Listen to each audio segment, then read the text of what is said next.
Hello, and welcome to Paranormal in Pennsylvania. Where we discuss history and haunts. Today's story takes us to Philadelphia and our first zoo that we're discussing. I'm Sarah. And I'm Erica. Let's get into it. So, we both grew up on the eastern part of the state. Yes. I have somehow never, in my memory at least, been to the Philadelphia Zoo.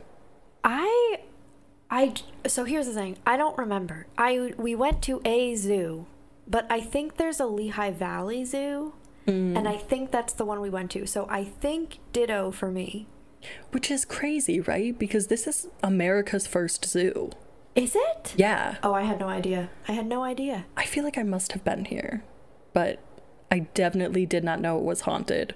No, me Shout neither. out to Hannah, who texted me that we should do an episode on the Philadelphia Zoo. So the zoo was chartered in 1859 and opened in 1874, which is why it's America's first zoo. And on the zoo grounds, there's a building known as the Solitude, which actually predates the zoo. And this was built for William Penn's grandson in 1784. I am actually shocked at how many times we've mentioned William Penn.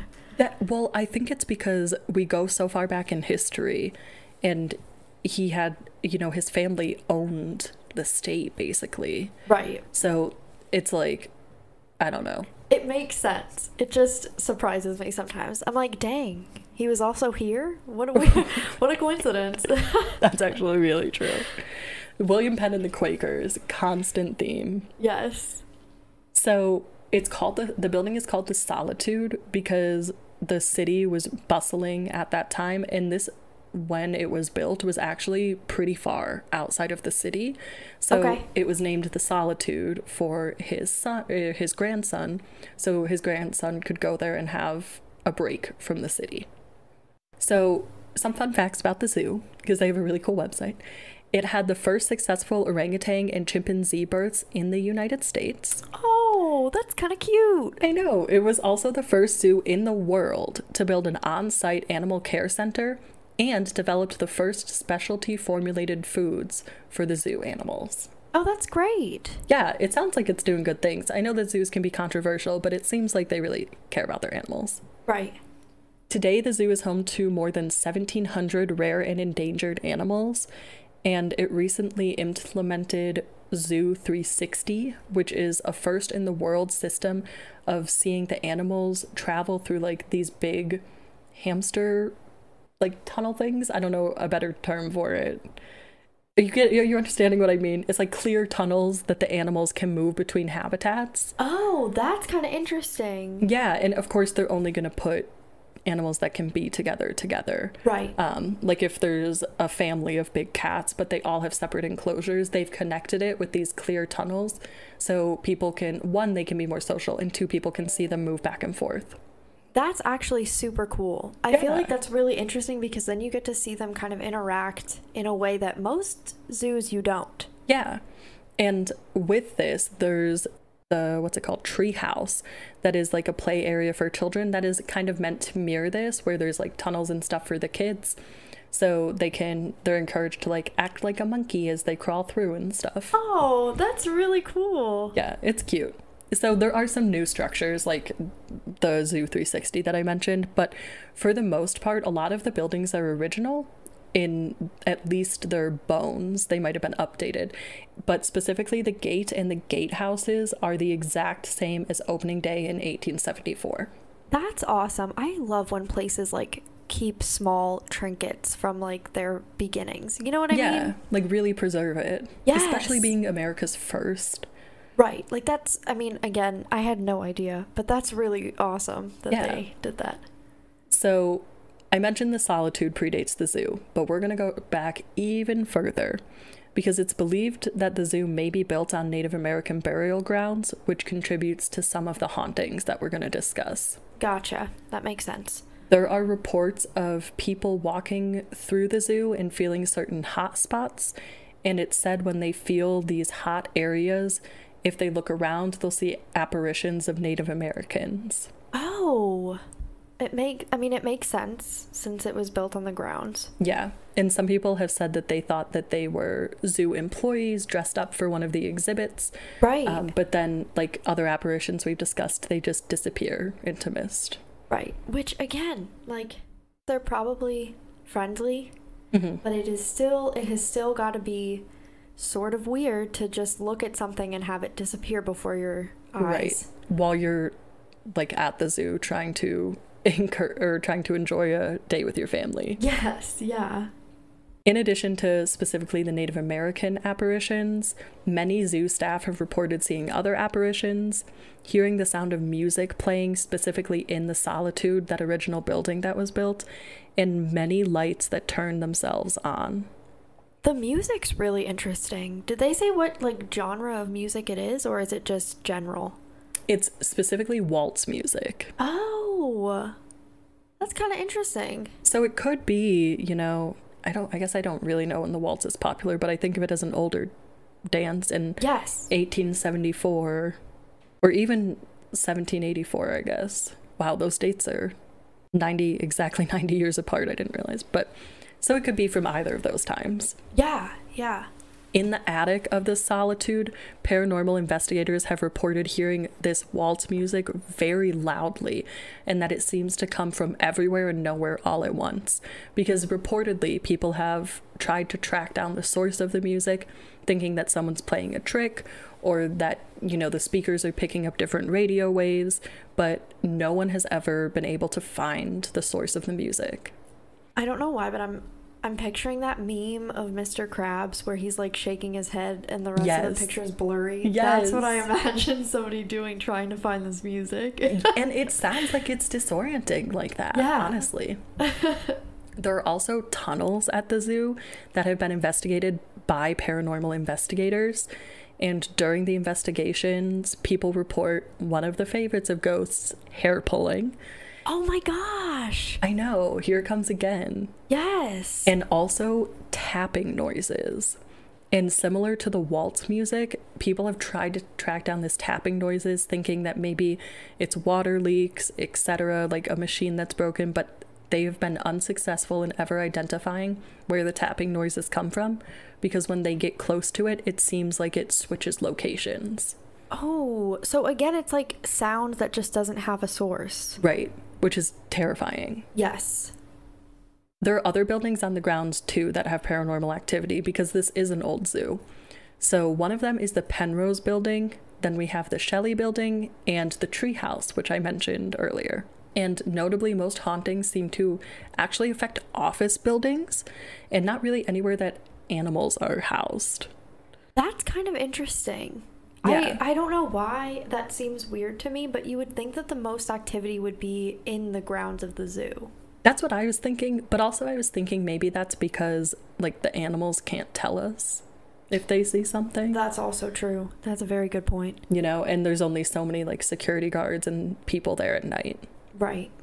In the Penrose building, there are reports of a woman standing at the top of the stairs watching everybody who enters the building. She's also seen spending a lot of time in the library. There are reports of people hearing her voice and footsteps, and then she'll switch locations from the stairs to the library after people hear that. Okay. In the attic, when paranormal investigators went, there were recordings of a voice saying, "Who are they and where are they?" Ooh, that's kind of creepy. Yeah, and this is after, how on those shows they always try to debunk it, like, is it, something else? Right. This is what they confirmed after they debunked everything else, that who are they and where are they were indeed said in the attic. That's so creepy, especially because it's an attic. Attics are not... Right. They're just always weird. Yeah. But it's also a weird thing to say. Who are they makes sense, but where are they is kind of weird. Right, like it's almost like the ghost noises, like the music and the lady moving around when you hear her. We're kind of disoriented, but it sounds like they're also disoriented from where we are, which is interesting. Yeah, that's actually a good observation. It's like kind of all encompassing for everyone. Right. There have also been cold pockets reported throughout the Penrose building. And again, it's linked to the voices. When people hear voices, it's reported that these cold pockets pop up and specifically linger in the corners. Now, we always love to be skeptics, and people have said that this could just be because they are old buildings and maybe they are not climate conditioned well. Right. So the cold pockets tend to linger in the corners. But I think it's strange that it's only reported after voices are heard. Yeah, because it's like the pattern of it. You know what I mean? Mm-hmm. Exactly. That's consistent with everything else there. Right. So moving on to the Shelley building, there are reports of people seeing faces in the windows looking out into the lobby. So they have like an atrium at the center that has windows up top. And so there's reports of people seeing faces up there, but it is an office building. So people say they're always skeptical to report it as a ghost sighting in case it's someone else, but apparently people aren't normally near those windows. Oh, that's kind of interesting. I wonder if anyone knows like what the building was before it was office buildings. You know what I mean? Like, was it a popular window area beforehand, or has it always been an office building? Yeah, I think it's always been an office building. Okay, but interesting. You know, that doesn't mean that the habits of people haven't changed over time. Yes. And people are so confused about these sightings. Are they real? Are they not? That they actually called ghost hunters specifically to investigate this Shelley building. Ooh. They did the whole place, but they started here. Right. When they investigated, they didn't find much. They didn't see any faces themselves, but they did hear papers rustle and multiple doors were slammed. And they were the only people in the building, so it couldn't have been another person slamming doors or rustling papers.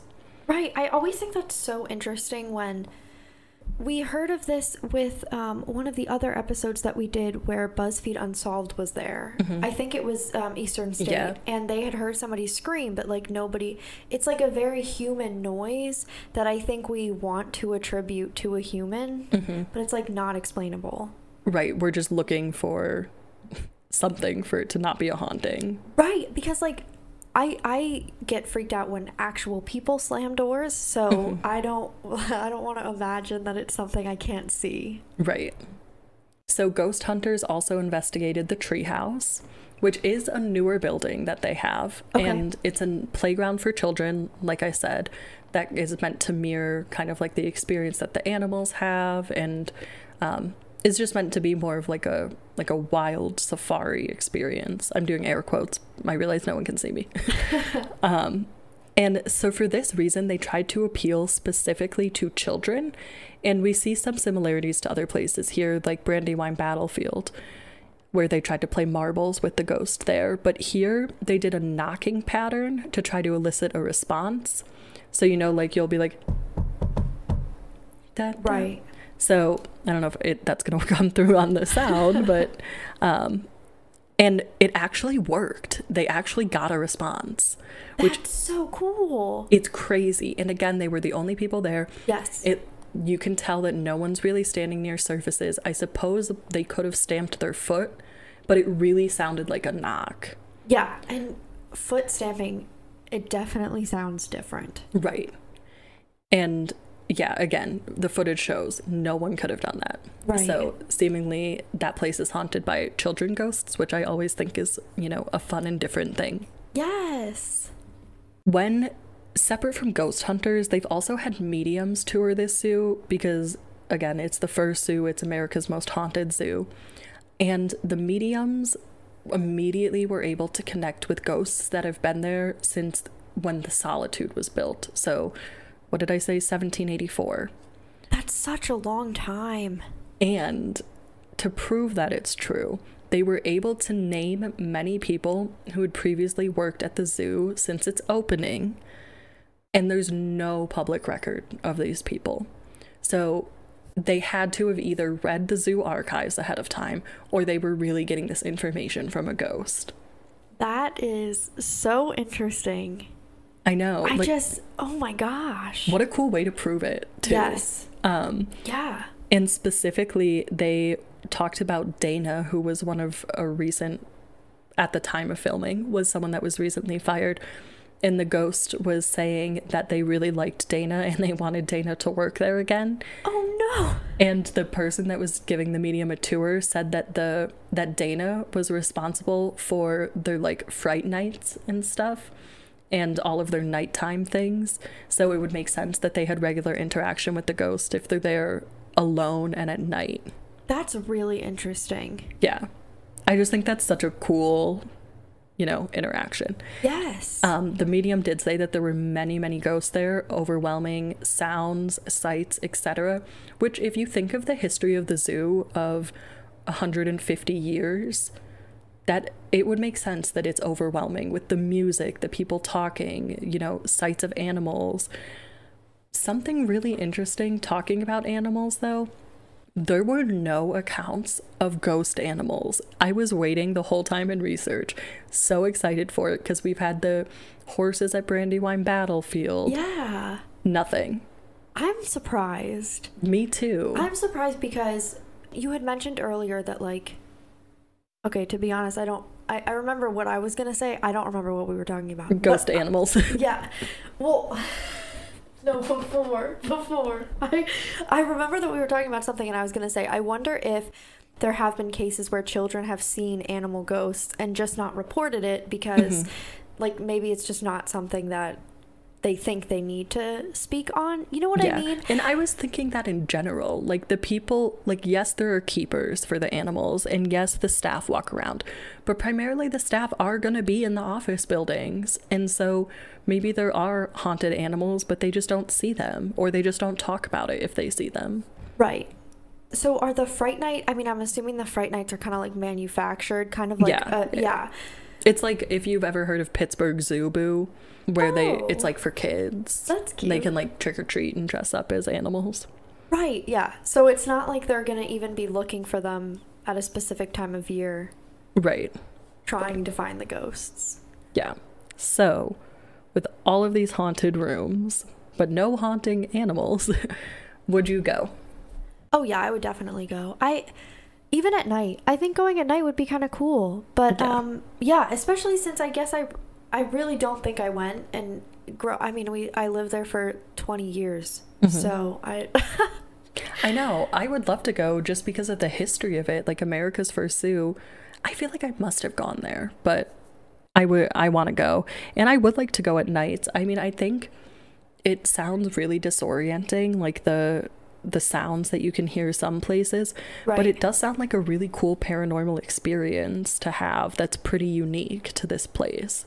Yes, and super friendly. Like, it doesn't seem like there are any negative spirits there. Yeah, that's actually a really good point. Everybody seems happy. So yeah, I would go.